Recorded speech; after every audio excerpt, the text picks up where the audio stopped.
नमस्कार। सशक्त और साहित्यिक कहानियों के चैनल में आपका स्वागत है। आज सुनिए अपनी सहज और प्रवाहमय भाषा शैली के माध्यम से पाठकों के मन में उतर जाने वाली लेखिका मालती जोशी जी की कहानी मोरी रंगदी चुनरिया। यह एक ऐसी लड़की के संघर्ष की कहानी है जहां उसकी इच्छा अनिच्छा का कोई मूल्य नहीं समझा जाता। उसके अपने माता पिता भाई भाभी उसे ढाल बनाकर अपना लाभ साधना चाहते हैं। तो आइए सुनते हैं धनलिप्सा के कारण सामाजिक अनाचार पर तंज कसती यह कहानी मोरी रंगदी चुनरिया। सफ़र की थकान इतनी थी कि बिस्तर से उठने का मन नहीं था, पर खुशी के मारे नींद नहीं आ रही थी। यह खुशखबरी किसी को सुनाने के लिए मन व्याकुल हो रहा था। कम से कम जया को तो बताना ही पड़ेगा, नहीं तो वह मेरे प्राण ले लेगी। वैसे भी आज की खुशी पर सबसे ज़्यादा हक उसका ही है। उसी ने इस रिश्ते के लिए इसरार किया था, वरना हम नौकरी पेशा लोग इतनी ऊंची उड़ान भरने के काबिल कहाँ थे। पर उसी ने बार बार कहा, दीदी मेरा मन कहता है मृणाल की शादी यहीं होगी। तेरे मुंह में घी शक्कर। सिर्फ घी शक्कर से काम नहीं चलेगा, चंदेरी साड़ी लूँगी। अरे बनारसी ले लेना, शादी तो होने दो। बनारसी साड़ी गौतम की शादी पर लूँगी, लड़की की शादी में तुम्हें ज़्यादा नहीं मोड़ूंगी। मृणाल के लिए मैंने जब से लड़के देखना शुरू किया है, जया उसे अपना कर्तव्य मान बैठी है। मृणाल पर उसकी अपार ममता है। ऐसे वैसे घर की बात तो वह मुझे सोचने भी नहीं देती। एक ही तो लड़की है दीदी, उसे इस तरह निपटाने का भाव मत रखो। 1-2 साल में वह बूढ़ी नहीं हो जाएगी। देर लगे कोई बात नहीं, पर घर वर दोनों को खूब ठोक बजाकर देख लो। ये तो कई बार मजाक में कहते हैं, अच्छा हुआ प्रिंस चार्ल्स की शादी हो गई, नहीं तो तुम्हारी सहेली वहीं बात चलाने को कहती। मैं जया की व्यथा कथा जानती हूँ, इसीलिए उसकी व्यग्रता समझती हूँ, पर इन लोगों को यह कौन समझाए, कितनी बार समझाए। जया 4 बजे कॉलेज से लौटती है, तब तक तो मुझे सब्र करना ही था, पर उसके बाद मैंने 1 मिनट की भी देरी नहीं की। टैक्सी में बैठे बैठे यही सोच रही थी कि जया कितनी खुश होगी। खुश तो बाद में होगी, पहले तो मेरी अच्छी खबर लेगी। बिना बताए ही चली गई थी मैं, पर क्या करती, मजबूरी थी। मृणाल ने साफ मना कर दिया था, इसी शर्त पर वह जाने को तैयार हुई थी। लड़कियों का इस तरह प्रदर्शन करना हमें भी अच्छा नहीं लगता, पर वे लोग यहाँ आने को तैयार ना थे। बोले, आप लोग बिटिया के साथ यहीं आ जाइए, इन दिनों हमारी बेटियाँ भी अमेरिका से आई हुई हैं, उनसे मिलने के लिए सारा परिवार यहाँ इकट्ठा है। आप यहीं आ जाएंगे तो सबको सुविधा हो जाएगी। मन में ढेर सारी आशंकाएं लेकर हम लोग गए थे। लौटते वक्त मन खुशी से सराबोर था। मृणाल सबको भा गई थी। उन लोगों ने तो वहीं शगुन कर दिया। कहने लगे, सगाई वगाई का चक्कर रहने दीजिए, आप तो जितनी जल्दी हो सके शादी का इंतजाम कीजिए। ये लड़कियां महीना 2 महीना भारत में रहेंगी, तब तक हो जाए तो अच्छा रहेगा। हम लोग किसी तैयारी से तो गए नहीं थे, जो कुछ पास था उसी से टीका कर दिया और शादी की तिथि निकलवा कर चले आए। मुश्किल से महीने भर का समय था और करने को कितना कुछ था। उन लोगों ने तो कह दिया था कि ज़्यादा टीम टाम की ज़रूरत नहीं है, हम 20-25 लोग आएंगे, सपरिवार आएंगे, किसी होटल में इंतज़ाम कर दीजिए, शाम को फेरे हो जाएंगे, सुबह हमें विदा कर दीजिए। वे लोग तो इतना कहकर मुक्त हो गए, पर हमारे सामने तो प्रश्न चिन्ह खड़ा हो गया। इतने कम समय में कैसे कुछ हो पाएगा? लड़की की शादी कोई हंसी खेल है? मैडम कहाँ रोकना है? ड्राइवर ने पूछा तो होश आया कि मैं अपने गंतव्य पर पहुंच गई हूँ। जया के घर के सामने गाड़ी रुकवा कर मैंने जल्दी से पैसे चुकाए और उतर पड़ी। जया से मिलने की कुछ इतनी बेसब्री थी कि घंटी बजाते हुए ध्यान ही नहीं रहा कि दरवाज़ा खुला है। मैंने कुछ झेंपते हुए घर में प्रवेश किया, तब तक बड़ी भाभी बाहर निकल आईं। मैंने सोचा अब डांट पड़ेगी, क्या तुम्हें भी इस घर में घंटी बजाकर आना पड़ता है? पर भाभी कुछ नहीं बोलीं। मैंने ही क्षमा याचना करते हुए कहा, सॉरी भाभी, आपको डिस्टर्ब किया। जया कहाँ है?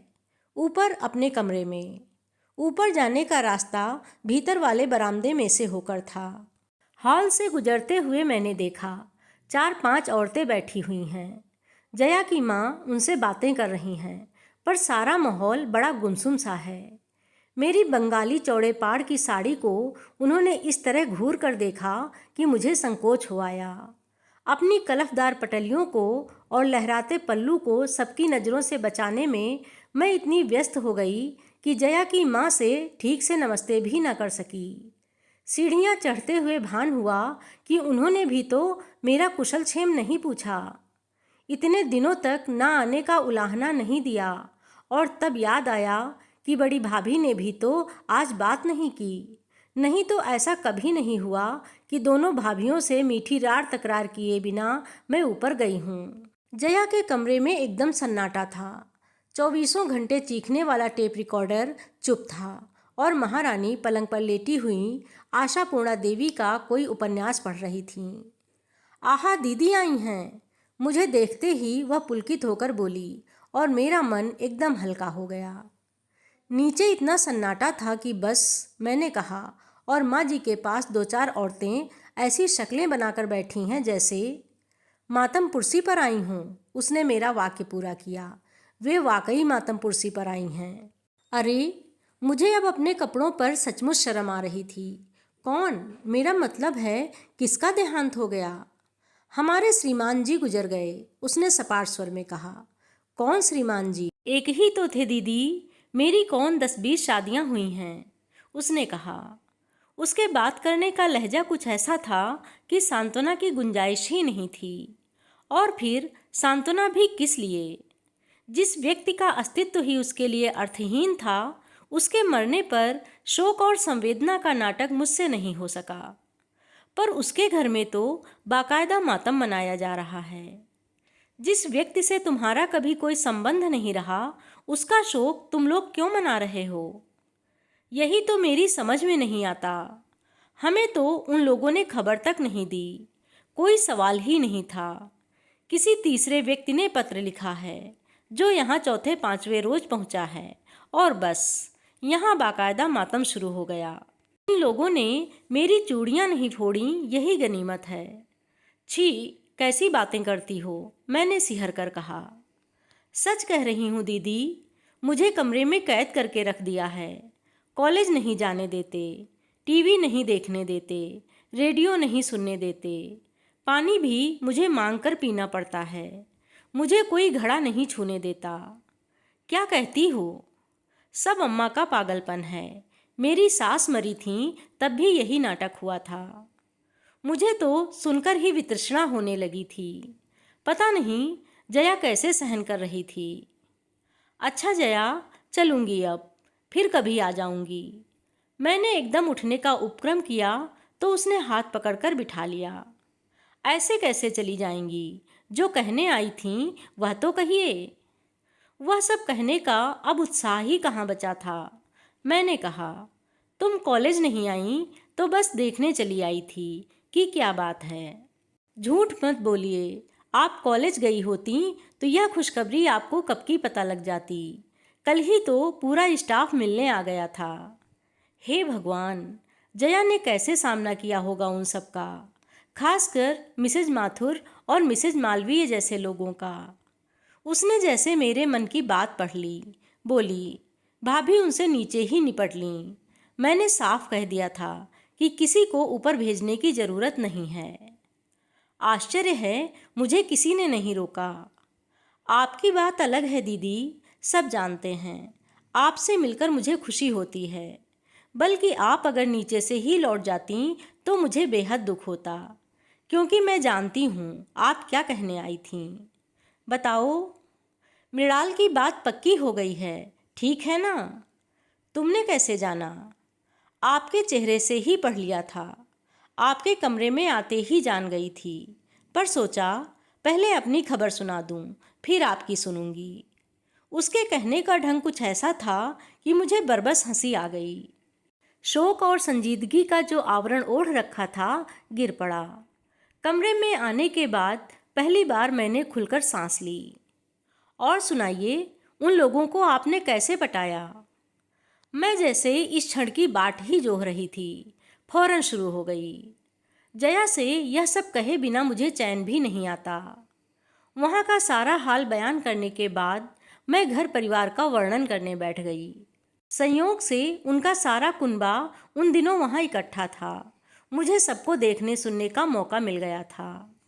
जया, मृणाल की मौसेरी सास तो एक नमूना है। अच्छा हुआ तुम साथ नहीं थीं, नहीं तो मृणाल की हंसी पर काबू पाना मुश्किल था। शायद इसी वजह से शादी टूट जाती। अच्छा, उनमें ऐसी क्या खासियत है? अरे, पढ़ी लिखी तो कुछ खास है नहीं, पर दिन भर अंग्रेजी की टांग तोड़ती रहती हैं। हमारे यहाँ तो सर्वेंटों का बहुत प्रॉब्लम है। ये पिक्चर तो लेडीजों के देखने लायक है। हमारे चिल्ड्रंस तो बहुत शैतान हैं। मैंने ठीक ही कहा था। मेरे मुंह से सुनकर जया को भी हंसी का दौरा पड़ गया था। वहाँ तो पता नहीं क्या करती, पर जया की हंसी एकाएक थम गई। मैंने पलट कर देखा, दरवाजे पर छोटी भाभी खड़ी थीं। यह किस बात पर इतनी हंसी आ रही थी? उनके स्वर में उपालंभ था। मैं तो शर्म से गड़ ही गई। जया ने जैसे मुझे उबारते हुए कहा, भाभी, मृणाल की शादी तय हो गई है। दीदी ने लगे हाथ सगाई की रस्म भी निपटा दी है। चलो, यह तो बहुत अच्छा हुआ। भाभी ने निर्लिप्त भाव से शिष्टाचार निभाया। उसमें कहीं कोई खुशी का भाव ना था। ना उन्होंने घर या वर के बारे में कुछ पूछा।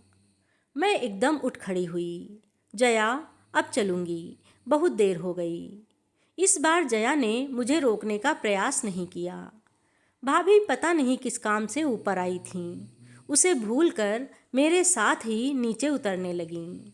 बीच सीढ़ियों पर बोलीं, दीदी, एक बात कहूँ, बुरा तो नहीं मानोगी? कहिए। ऐसे शुभ कार्य की चर्चा आज इस घर में नहीं करनी थी, इससे अपशकुन होता है। चर्चा मैंने नहीं, जया ने ही चलाई थी भाभी। उसने पूछा तो मुझे बताना पड़ा, नहीं तो शायद मैं वैसे ही लौट जाती। पर भाभी, मैं यह नहीं मानती कि इससे अपशकुन होता है। अब आप नए जमाने की हो, तो आप क्या कोई पुरखा पुरनिया हो? आप इन ढकोसलों पर विश्वास कर लेती हैं। यह ढकोसला नहीं, रिवाज है दीदी। यह कैसा रिवाज है? जिस आदमी का इस घर से कोई संबंध नहीं रहा, जया कभी जिसकी देहरी नहीं चढ़ी, जिसके नाम से उसने मांग नहीं भरी, मंगलसूत्र नहीं पहना, 20 साल से जिसकी शक्ल भी नहीं देखी, उसका मातम आप लोग क्यों मना रहे हैं? क्यों उस पर लाद रहे हैं? मरने वाला हाड़ मास का आदमी था दीदी।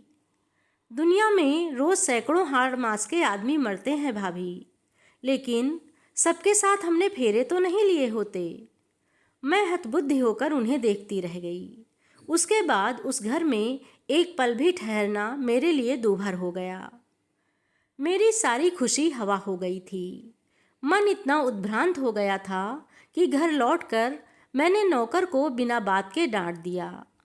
कमरे की बेतरतीबी पर मृणाल को इस बुरी तरह झिड़का कि वह सिसकने लगी। खाने की मेज पर इनसे बिना वजह ही लड़ बैठी, पर सबने मुझे माफ़ कर दिया। सब समझ गए कि अब मुझ पर शादी का टेंशन आ गया है और महीना भर किसी की खैर नहीं है। शादी, हाँ, पिछले कुछ दिनों से मैं केवल मृणाल की शादी के बारे में ही सोचती रही हूँ। रात में सपने भी उसी के देखती रही हूँ, पर आज की रात जया के नाम थी। मेरे मानस पटल पर उसकी शादी के कई चित्र बनते बिगड़ते रहे। मैं उस शादी में उपस्थित नहीं थी। हम लोगों का परिचय तो बहुत बाद में हुआ, पर जो कुछ सुना था वह मेरी कल्पना शक्ति के लिए काफ़ी था। बहुत ऊंचे घर में जया का संबंध हुआ था। 4 भाइयों का परिवार था। बड़े भाई पिता के साथ घर का कारोबार देखते थे। बीच वाले दोनों इंजीनियर थे। जया का दूल्हा सबसे छोटा और फिलासफर किस्म का था। जया के पिता वहाँ 2-4 बार गए, पर उससे बात नहीं हो पाई। उन्होंने लड़कों से कहा, हो सकता है मेरा लिहाज करता हो, संकोच के मारे ना बोलता हो। तुम लोग जाकर मिलाओ। ऐसा न हो कि वह हकलाता हो या गूंगा बहरा हो। जया के भाई गए और तसल्ली करके घर लौट आए। गूंगा बहरा तो नहीं है, पर हाँ घुन्ना है, बहुत कम बोलता है। अरे उसे तो हमारी जया 15 दिन में तोता बना देगी, बड़ी भाभी ने कहा। सबने चैन की सांस ली और तैयारी शुरू कर दी। बारात बड़ी धूमधाम से आई थी। चारों सुदर्शन भाइयों को देखकर लोगों को राम जी की बारात याद आ गई थी। चढ़ावा तो ऐसा था कि सबकी आंखें फटी की फटी रह गई थीं। शिकायत थी तो सिर्फ लड़कियों को। वर के तीनों भाई उसे इस तरह घेरे हुए थे कि छेड़खानी करने का मौका ही नहीं मिलता था। जयमाला तक तो ठीक था, पर जब बाकी रस्मों पर भी वे बॉडीगार्ड की तरह साथ लगे रहे तो ममेरी बहन ने चुटकी ली। आप लोग पांडवों की तरह फेरे भी साथ ही लोगे क्या? इस फिक्रे पर वे लोग थोड़ा झेपे, थोड़ा पीछे हटे तो सबको राहत मिली। पर कितनी सी देर को, उसके तुरंत बाद ही तो वह अघट घट गया। गठजोड़ी करके सप्तपदी के साथ इन लोगों ने अग्नि की परिक्रमा शुरू ही की थी कि दूल्हा गों गों करता हुआ गिर पड़ा। आंखें कपाल पर चढ़ गईं और मुंह से झाग सा निकलने लगा। किशोरी नववधू तो यह दृश्य देखते ही मूर्छित हो गई। मेहमानों में एक दो डॉक्टर भी थे। वे दौड़ कर आए, मुआयना किया और बताया, घबराने की कोई बात नहीं है, मिर्गी का दौरा है, 1-2 घंटे आराम कर लेने दीजिए, ठीक हो जाएगा। 2 घंटे तक क्या कोई चुप रहता है? जितने मुंह उतनी बातें होने लगीं। किसी ने कहा कि बचपन से ही ऐसे फिट्स आते रहे हैं, तभी तो कभी स्कूल नहीं भेजा, घर पर ही सारी पढ़ाई करवाई है। किसी ने कहा हाई स्कूल तक तो सब ठीक था, उस साल फर्स्ट डिवीज़न पास हुआ था, तो किसी ने टोटका करा दिया, बस उसके बाद सब गड़बड़ हो गया। एक ने बताया कि परीक्षा में दौरा पड़ जाने से उसका बीए का रिजल्ट खराब हो गया, उसका दिमाग पर असर पड़ा है। किसी ने यहाँ तक बताया कि परीक्षा हाल में ही दौरा पड़ जाने से उसकी प्रेमिका पर राज खुल गया, उसने शादी से मना कर दिया। हताशा में लड़के ने नींद की गोलियां खा लीं। मौत तो नहीं आई, पर एक अभिशप्त जीवन दे गई। इस बहसबाजी का सार यही था कि लड़का नीम पागल है, उसे मिर्गी का दौरा पड़ता है। उसके पास बीए की डिग्री थी, यह उसने कैसे हासिल की यह कोई नहीं जानता था। हैरत की बात तो यह थी कि वर के परिवार वाले इस विषय में मौन साधे हुए थे। वे तो ऐसा अभिनय कर रहे थे जैसे उन्होंने मिर्गी का यह दौरा पहली बार देखा हो। जया के पिताजी ने फिर ज़्यादा सोच विचार नहीं किया, साफ कह दिया कि ऐसे झूठे और दगाबाज लोगों के घर में अपनी लाडली को नहीं भेज सकता। मैं उसे जिंदगी भर खिलाने का हौसला रखता हूँ। उसके दोनों भाई भी खम ठोक कर खड़े हो गए। बारात बिना दुल्हन के ही विदा हो गई। मैं उन लोगों को दोष नहीं देती दीदी, जया अक्सर मुझसे कहती। उन लोगों ने जो कुछ किया स्वार्थ के वशीभूत होकर किया। उन्होंने सोचा हो कि शायद बहू के पुण्य प्रताप से या सेवा चाकरी से लड़का लाइन पर आ जाएगा।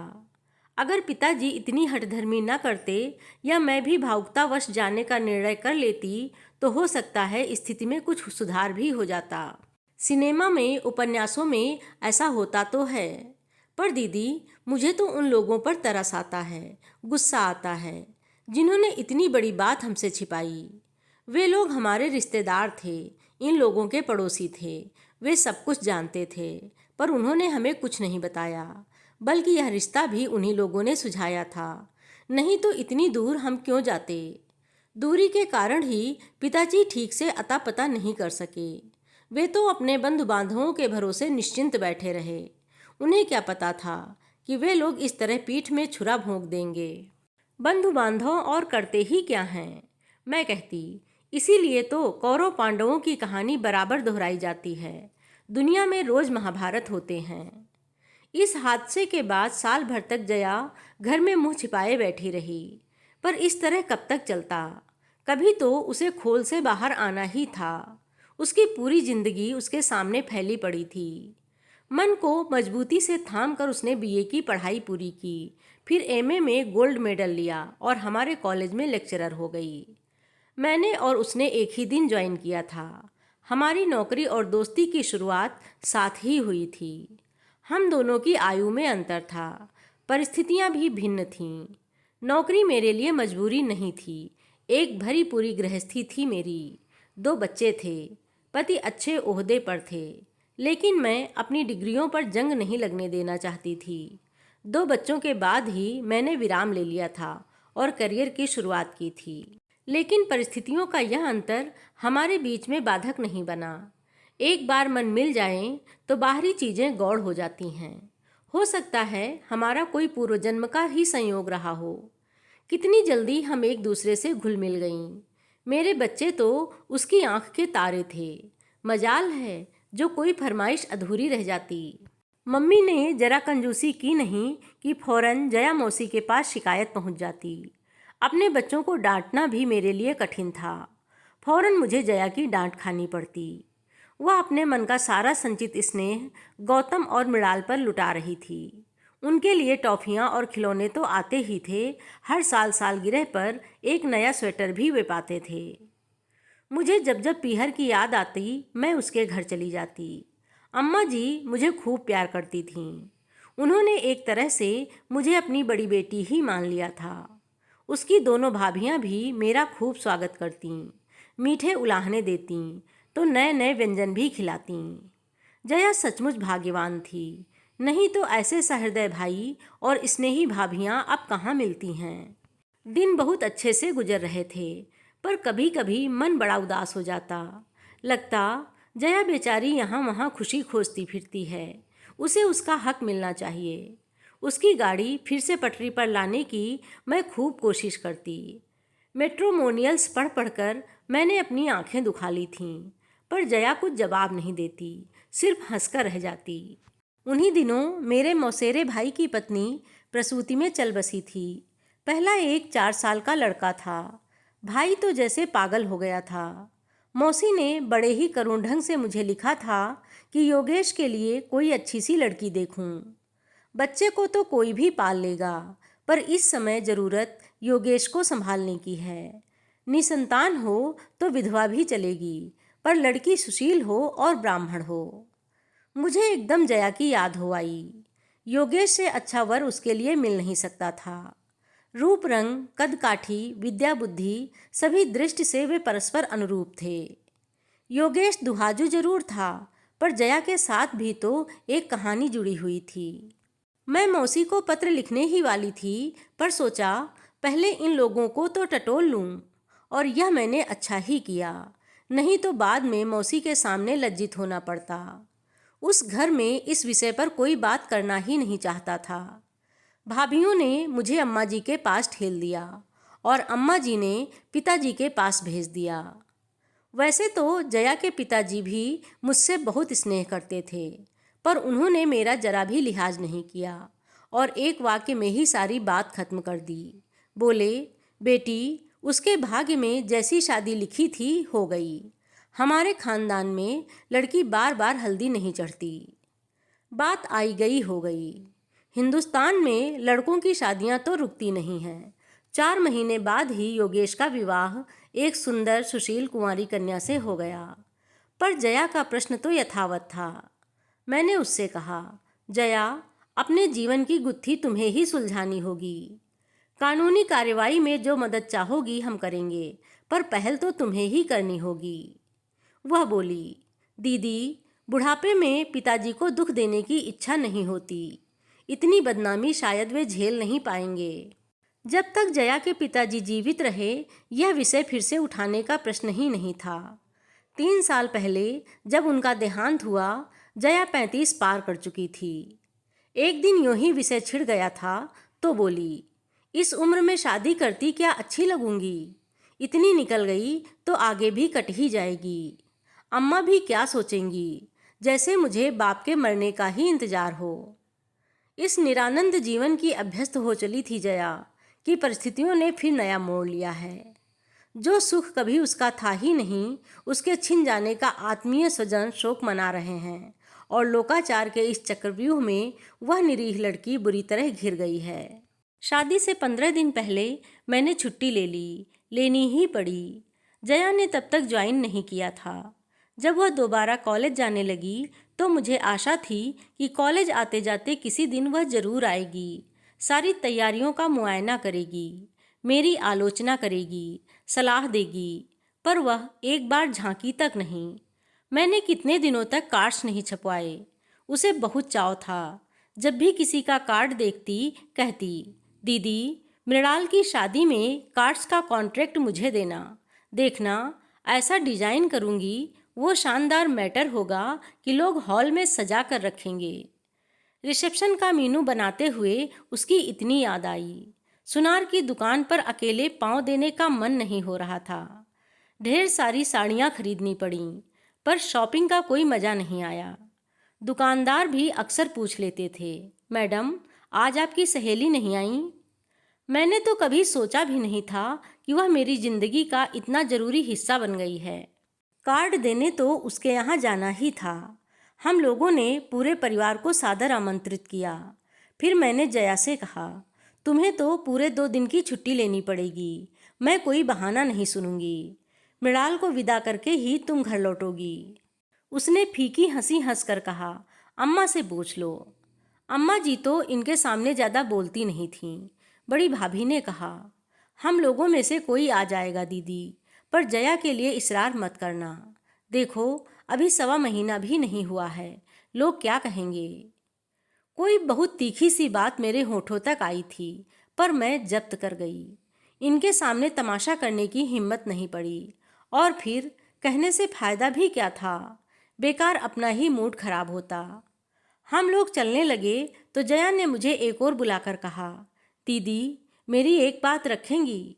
कहो। मृणाल के दुल्हन के रूप में देखने का बहुत अरमान है। 10 मिनट के लिए ही सही उसे मेरे पास भेज सकोगी? ओ श्योर, मैंने कहा। उस समय उसका कंठ इतना भीगा हुआ था कि उसकी कोई भी विनती मैं टाल नहीं सकती थी। मन में बस यही कसक बनी रही कि जया नहीं आई। बाकी सारा आयोजन इतना सफल रहा जिसकी हमने कल्पना भी नहीं की थी। बाराती तो कुल जमा 25 ही थे, पर घरातियों की संख्या उसे 10-20 गुना अधिक थी। मेरा स्टाफ था, इनका स्टाफ था, मृणाल की सहेलियां थीं, अड़ोसी पड़ोसी थे, और थे ढेर के ढेर रिश्तेदार। पर कहीं कोई बदइंतजामी नहीं हुई। मंडप की साज सज्जा से लेकर भोजन तक की व्यवस्था, कहीं किसी को शिकायत का मौका नहीं मिला। दूल्हे के चुनाव को लेकर तो सभी ने हमें बधाइयों से लाद दिया। खुशी का वह भार मुझसे संभाले नहीं संभल रहा था। मृणाल तो उस दिन इतनी प्यारी लग रही थी, लग रहा था कहीं मेरी ही नज़र न लग जाए। जया की बात बार बार मन में आ रही थी, पर मौका ही ना मिला। रानी जी ब्राइडल मेकअप करवा के जब पीछे के दरवाजे से अंदर आ रही थीं, तब बारात दरवाजे तक आ चुकी थी। जयमाला के बाद तुरंत ही रिसेप्शन था। उसके बाद विवाह की सारी वैदिक रस्में निपटाते हुए रात के 2 बज गए। वे लोग उतनी रात को ही दूल्हा दुल्हन को लेकर होटल चले गए। वहाँ सुसज्जित ब्राइडल सूट उनकी प्रतीक्षा कर ही रहा था। जया की इतनी सी बात न रखने का मुझे बहुत दुख हो रहा था, इसलिए सुबह सवेरे नहा धोकर मैं होटल पहुँच गई। शहर के सबसे बड़े होटल में उन लोगों को ठहराया गया था। हमें 25 लोगों पर भी उसका खर्च भारी पड़ रहा था, पर ये बोले, उन लोगों ने हमसे कुछ मांगा भी तो नहीं, फिर इंतजाम में कंजूसी क्यों करें। मान लो 200 बाराती लेकर आ जाते, तब तो धर्मशाला में भी हमारे परकच्चे उड़ जाते। गाड़ी से उतरते ही मैं सीधे मृणाल के कमरे में जाने वाली थी, पर संकोच हो आया। फिर इन्होंने भी टोक दिया, go through proper chain madam. ठीक था, अब तो उसे हम अपनी मनमर्जी से हर कहीं नहीं ले जा सकते थे। उसके सास ससुर से पूछना जरूरी था। सौभाग्य से वे जागे हुए थे, हमें देखते ही अचकचा गए। अरे आप लोग सुबह सुबह? जी बस देखने चले आए थे कि आप लोगों को कोई असुविधा तो नहीं। अरे नहीं जी, बिल्कुल नहीं। 10 बजे खाना बिल्कुल तैयार रहेगा, आप लोग वहीं आ रहे हैं ना? हाँ, बस अब सबको तैयार होने के लिए फरमान भेजते हैं। एक रिक्वेस्ट थी। समधिन को इतना मक्खन लगाने के बाद मैंने असल बात शुरू की। कहिए। मेरी एक सहेली कल शादी में नहीं आ सकी थी। मृणाल को वह बहुत प्यार करती है। जाने से पहले 10 मिनट के लिए दोनों वहाँ हो आएंगे तो उसका मन रह जाएगा, उसने बार बार कहलवाया है। लेकिन वे शादी में क्यों नहीं आईं? क्या बीमार हैं? हाँ, बस यही समझ लीजिए। दरअसल उनके हस्बैंड की अभी अभी डेथ हुई है। अब इन्हें बीच में बोलने की क्या ज़रूरत थी? कौन सी बात कहाँ कहनी चाहिए, इसका विवेक तो पुरुषों को कभी होता ही नहीं। दरअसल बात क्या है बहन जी, मैंने कहना शुरू किया पर चुप हो गई। जया की कहानी क्या इस तरह एक सांस में किसी को सुनाई जा सकती है?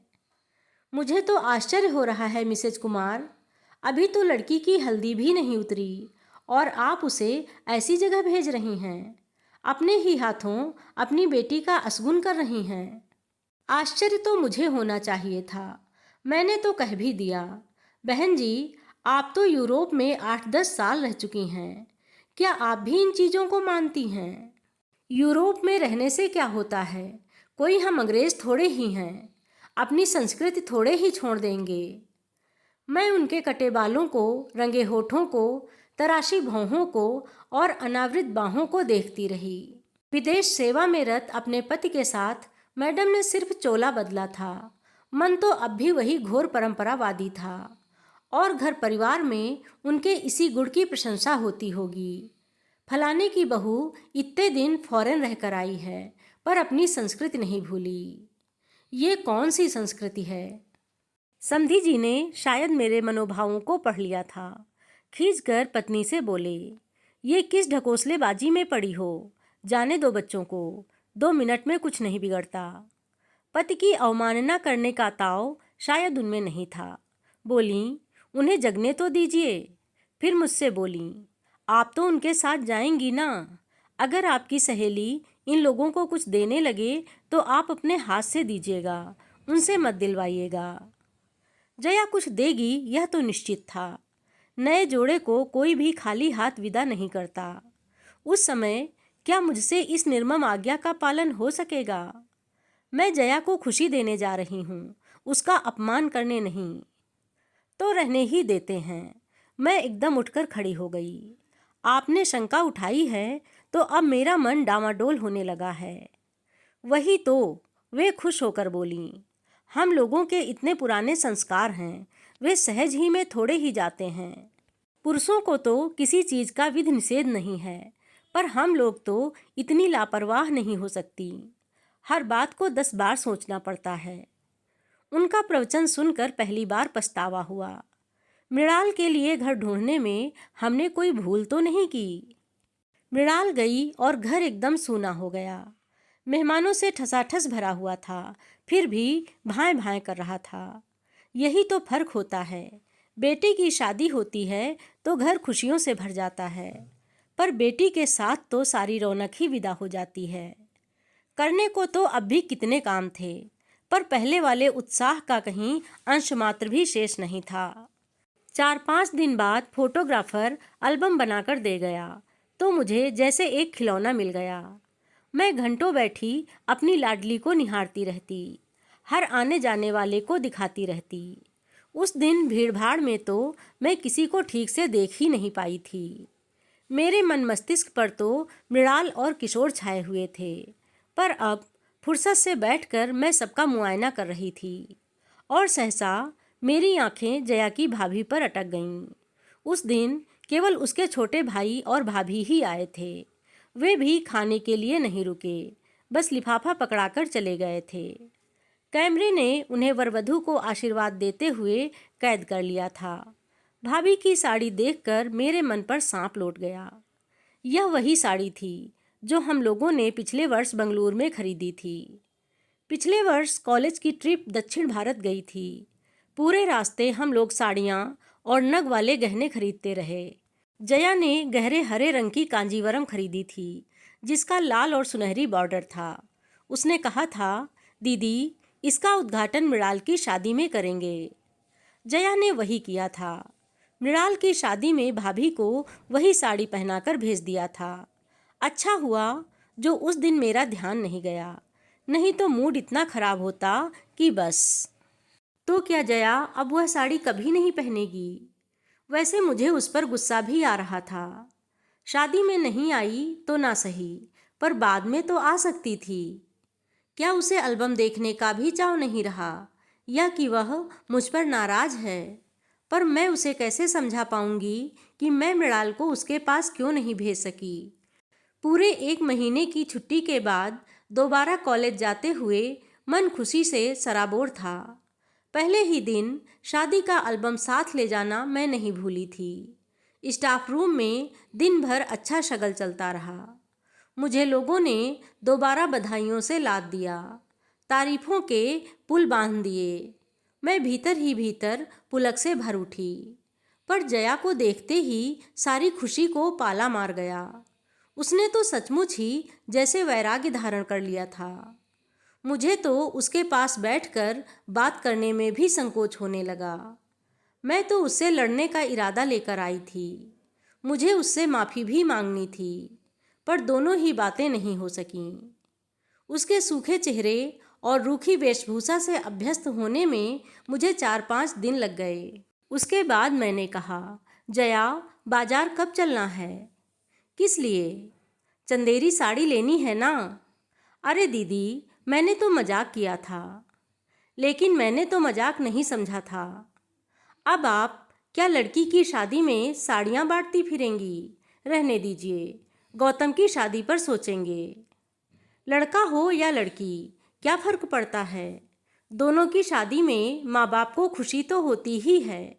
और फिर लड़के का क्या ठिकाना? कल को कनाडा से एक मेम ले आएगा और कहेगा, मम्मी, यह रही तुम्हारी बहू। तब क्या होगा?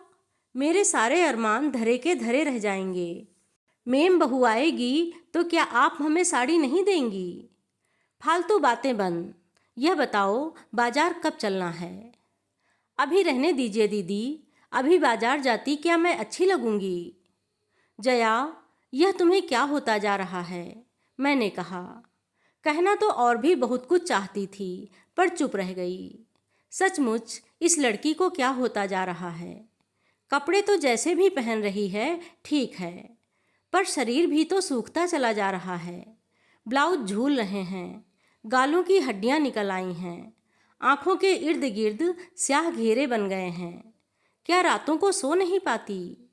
क्या इसने खाना पीना छोड़ रखा है?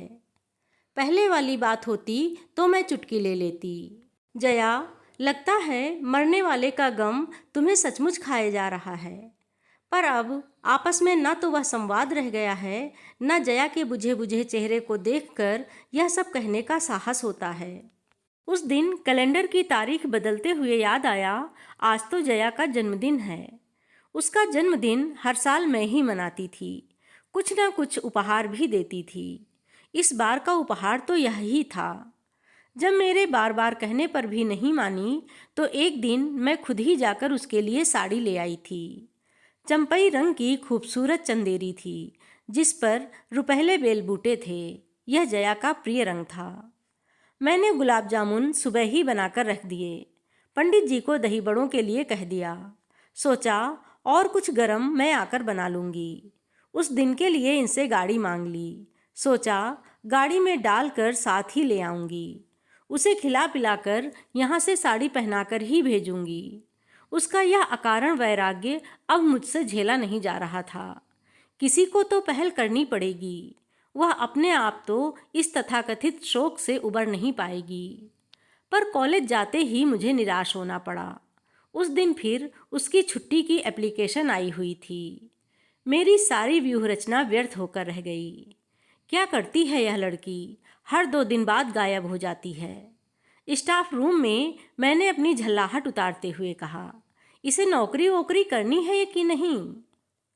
आपको नौकरी की पड़ी है मिसेज कुमार, वहाँ लाखों के वारे न्यारे हो रहे हैं। मिसेज माधुर का यह फिक्रा इतना अप्रत्याशित था कि मैं जड़ होकर रह गई।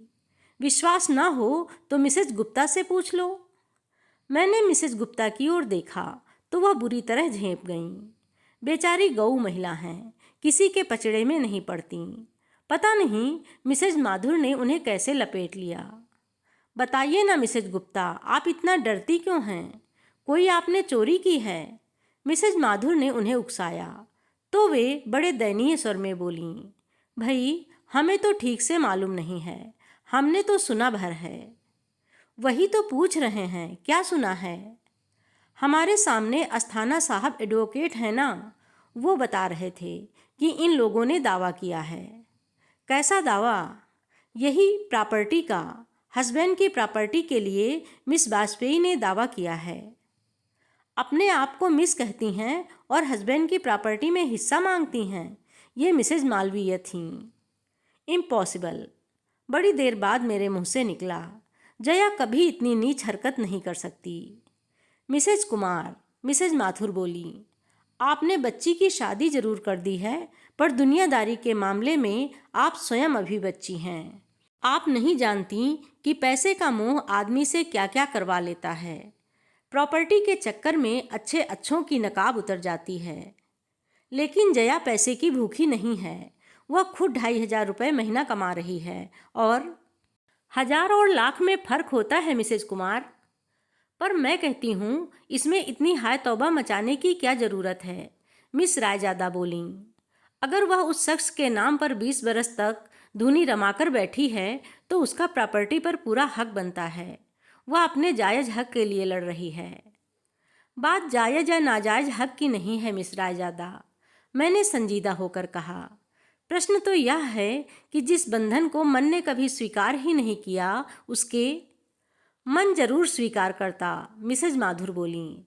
अगर मन यह पहले से जानता कि असामी 5 लाख का है तो वह सारे बंधन स्वीकार कर लेता। 5 लाख? जी हाँ, जया के ससुर इस बेटे के नाम 5 लाख फिक्स्ड में छोड़ गए हैं। व्यवस्था यह थी कि इस रकम का ब्याज उन लोगों को मिलता रहेगा जो उसकी देखभाल करेंगे। अब तक ऐसा ही होता भी रहा।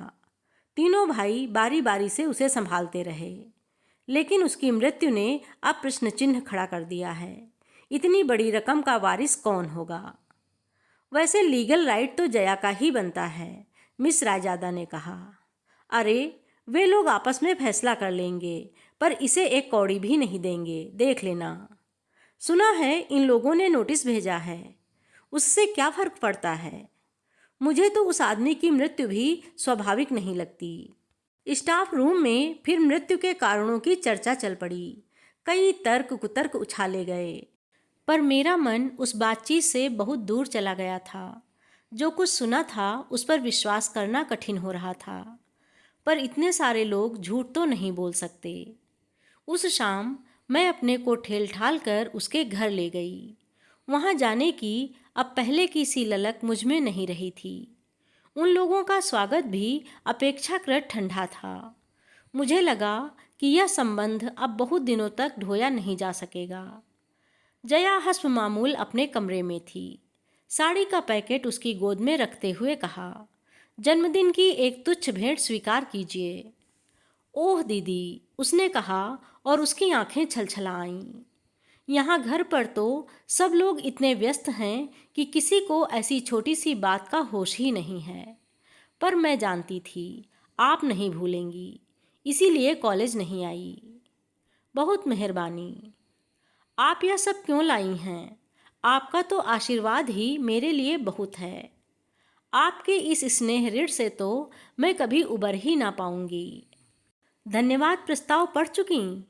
अब जरा खोलकर भी देख लो। उसने कांपते हाथों से पैकेट खोला और विस्मय विमुग्ध होकर देखती रही। कुछ देर तक तो साड़ी को गोद में रखकर उसकी मुलायम सतह पर हाथ फेरती रही। फिर उसे गालों से लगाकर उसकी रेशमी छुअन को अपने भीतर समेटती रही। मैं मंत्रमुग्ध सी उसे देख रही थी। लग रहा था जैसे वह बरसों बाद किसी अपने से मिली हो। कुछ देर तक तो वह कमरे में मेरी उपस्थिति को ही भूल गई थी। सुनो जया, कल तुम यह साड़ी पहनकर कॉलेज आओगी। कोई बहाना नहीं चलेगा। तुम्हारा वैराग्य पर्व अब समाप्त ही करना पड़ेगा। वह कुछ देर तक मुझे देखती रही और एकदम विलख पड़ी। दीदी, मरने वाला अपने साथ मेरे पहनने ओढ़ने का सुख भी ले गया। अब यह साड़ी मेरे किसी काम की नहीं है। और वह भरभराकर रो पड़ी। पति की मृत्यु के 2.5 महीने बाद जया का बांध टूटा था। मुझे समझ में नहीं आ रहा था कि उसे सांत्वना कैसे दूं, क्योंकि मैं नहीं जानती थी कि उसके दुख की जाति क्या है। मैं सिर्फ उसकी पीठ पर, बालों पर हाथ फेरती रही। मैंने उसे चुप कराने का भी प्रयास नहीं किया। इतने दिनों से संचित आवेग का बह जाना ही ठीक था। बहुत देर तक रो लेने के बाद वह कुछ हल्की हो आई। बड़े ही तरल स्वर में उसने कहा, अगर मुझे कुछ देना ही चाहती हैं दीदी, तो एक सफ़ेद चिकन की साड़ी लाकर दे दीजिए। खुद जाकर खरीदने का साहस मुझ में नहीं है। तो तुम अब सफ़ेद साड़ी भी पहनोगी? हाँ दीदी, बिल्कुल टिनोपाल टाइट साड़ी। उसे पहनकर औरत देवी लगती है। उसे देखकर दया भी उपजती है और श्रद्धा भी। मैंने ध्यान से सुना। उसकी बातों में वह पुरानी जया फिर से झांकने लगी थी। शायद जी भरकर रो लेने से मन पर पड़ी उदासी की परत धुल गई थी। मैंने भी फिर उसी मूड में उत्तर दिया, खबरदार, जो कॉलेज में सफ़ेद साड़ी पहनकर आई, मैं गेट के भीतर कदम नहीं रखने दूंगी। कॉलेज की नहीं दीदी, मैं तो कोर्ट की बात कर रही हूँ। वहाँ तो सफ़ेद साड़ी पहनकर ही जाना पड़ेगा। अगर असहाय निराश्रित विधवा का रूप नहीं धरूंगी तो जज साहब पसीजेंगे कैसे? कितनी आसानी से, बेतकल्लुफ़ी से वह इतनी बड़ी बात कह गई थी। उसके माथे पर शिकन तक नहीं आई। मुझे वितृष्णा सी होने लगी। क्षण भर पहले ममता से उमगता मेरा मन काठ हो आया। तो मैंने जो सुना है वह सब सच था? क्या इसीलिए यह सब नाटक हो रहा था? नहीं दीदी, अब तक जो हुआ वह लोकाचार था। नाटक तो मैं अब करूँगी, आप देखती जाइए। Jaya, how can you? गुस्से के मारे मेरे मुंह से शब्द भी नहीं निकल सके। आप यही कहना चाहती हैं ना कि जिसके सुख दुख में मैंने कभी हिस्सा नहीं बटाया, उसकी संपत्ति में हिस्सा क्यों मांग रही हूँ? जिसका नाम कभी मैंने अपने नाम के साथ जुड़ने नहीं दिया, उसके वारिसों की लिस्ट में अपना नाम क्यों लिख रही हूँ? आप यही कहना चाहती हैं ना? हाँ, मैं यही कहना चाहती हूँ। मैं यही पूछना चाहती हूँ कि जरा से रुपयों के लिए तुम अपने आत्मसम्मान को ताक पर क्यों रख रही हो? क्या आप सोचती हैं मैं यह सब अपनी मर्जी से कर रही हूँ? तो किसकी मर्जी से कर रही हो? और मर्जी किसी की भी हो, क्या फर्क पड़ता है? करने वाली तो तुम हो। मजबूरी है दीदी। कभी कभी मनुष्य को ऐसे भी काम करने पड़ते हैं जिसके लिए मन गवाही नहीं देता। ऐसी कौन सी मजबूरी है? मजबूरी यह है कि इस मन से परे भी एक दुनिया है जिसमें माँ है, भाई भतीजे हैं, भाभियाँ हैं। वे लोग क्या कहते हैं? कहते हैं कि समय के साथ चलना सीखो। अम्मा कहती हैं कि तुम्हें भाइयों के पास ही रहना है, तो उनकी होकर रहो, उनके मन की करो। और भाई कहते हैं, दीदी, कितना आदर्श परिवार था हमारा। लोग घर की बहू बेटियों के सामने हमारे घर की मिसाल रखते थे।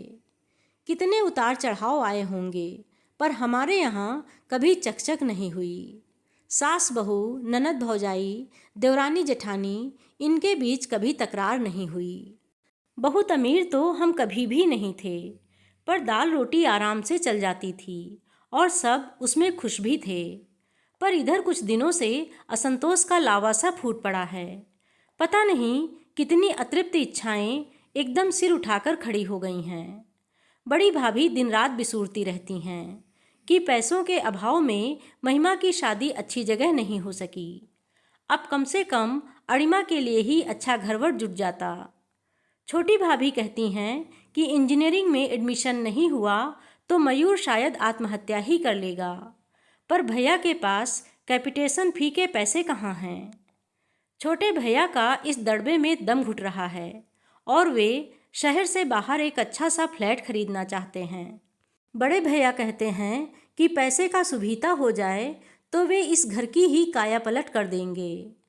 और इन सब कामों के लिए तुम्हें बरेली वालों का रुपया चाहिए, यही ना? हाँ, और भैया कहते हैं तुम किसी से भीख नहीं मांग रही हो, यह तुम्हारा कानूनी हक है। आखिर तुमने 20 साल तक तपस्या की है। ये तपस्या की बात तुम्हारे गले से उतरती है? ना उतरे तो उपाय क्या है? आखिर रहना तो इन्हीं लोगों के साथ है। तुम इतनी निरुपाय तो नहीं हो जया, अच्छी खासी नौकरी करती हो। नौकरी सिर्फ रोटी देती है दीदी, पर हिंदुस्तानी औरत को एक सुरक्षित छत चाहिए, फिर चाहे वह पिता की हो अथवा भाई की, पति की हो अथवा बेटे की।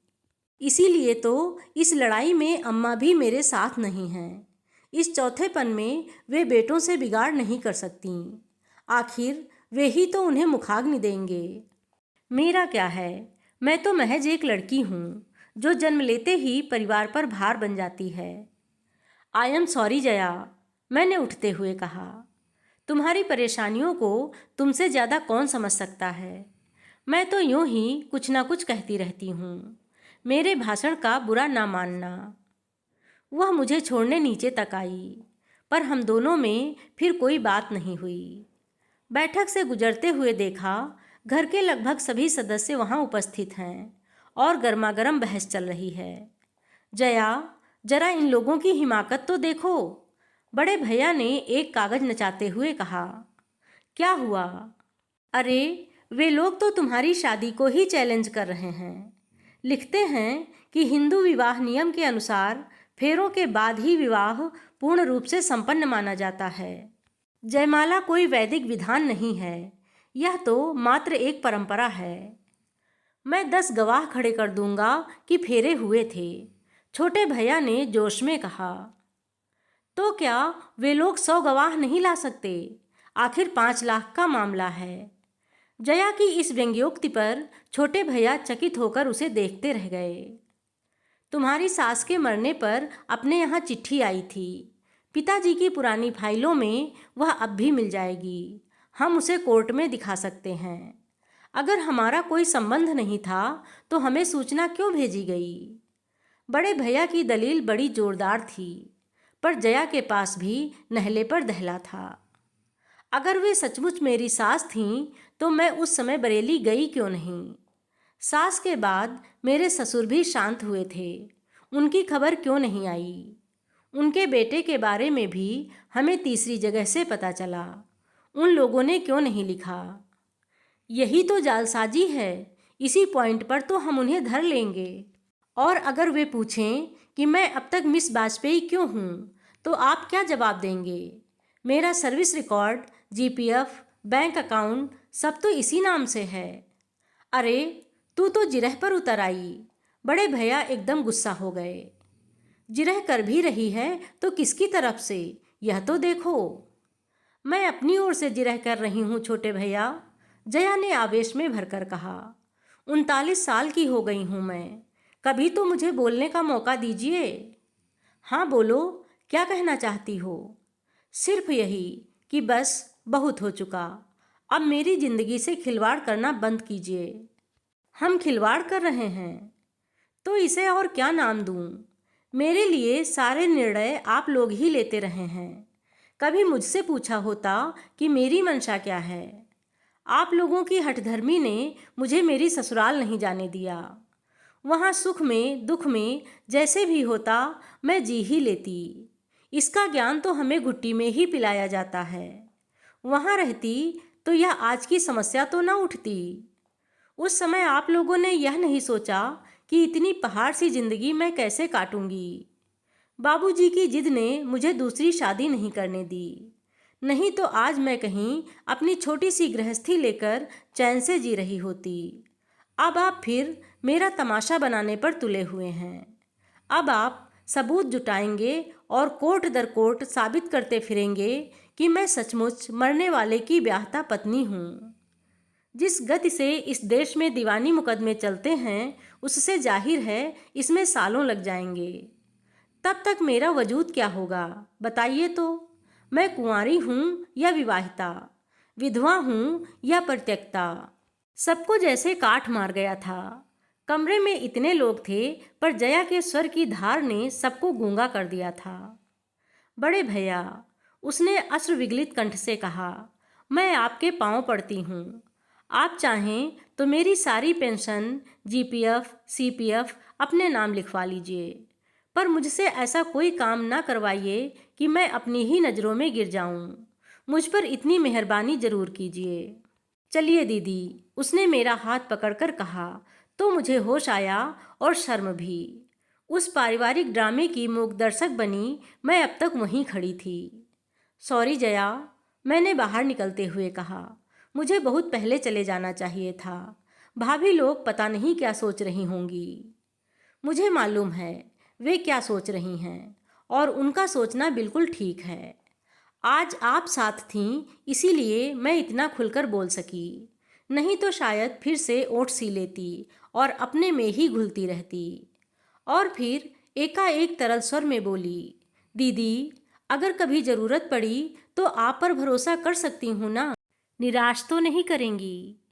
जया, मैंने उसका कंधा छूकर कहा, मेरे दरवाजे तुम्हारे लिए कभी बंद नहीं थे। तुम ही उधर का रास्ता भूल गई थी। रास्ता भूल गई थी, आपको नहीं भूल सकती। आपसे बढ़कर मेरा अपना है ही कौन? आप ही ने तो मेरे जीवन में दोबारा रंग भरने की कोशिश की है। औरों के तो चेहरे भी इस समय पहचाने नहीं जा रहे हैं। इतनी ज़्यादा भावुकता मेरी बर्दाश्त से बाहर हो रही थी। मैंने तुरंत हाथ दिखाकर एक रिक्शा रोक लिया और उसमें बैठते हुए सहज ढंग से पूछ लिया, तो फिर कल कॉलेज आ रही हो ना? बिल्कुल आ रही हूँ, और आपकी दी हुई साड़ी पहन कर आ रही हूँ। जनता से कहिए जरा होशियार रहे, उसने अपने बेलौस अंदाज में कहा। मेरी शाम सार्थक हो गई थी। अभी आप सुन रहे थे कहानी मोरी रंगदी चुनरिया। कहानी सोचने पर मजबूर करती है कि नारी जीवन आज भी शोषण का पर्याय बना हुआ है। शारीरिक और भावनात्मक स्तर के साथ ही वर्तमान में अर्थतंत्र भी नारी की गर्दन पर सवार हो गया है। ससुराल हो या पीहर, यह दुष्चक्र उसे घेरे हुए है। कहानी आपको कैसी लगी कमेंट में अवश्य लिखिए और चैनल को सब्सक्राइब अवश्य कर लीजिए, जिससे आने वाली अन्य कहानियाँ भी आप तक पहुँचती रहें। धन्यवाद।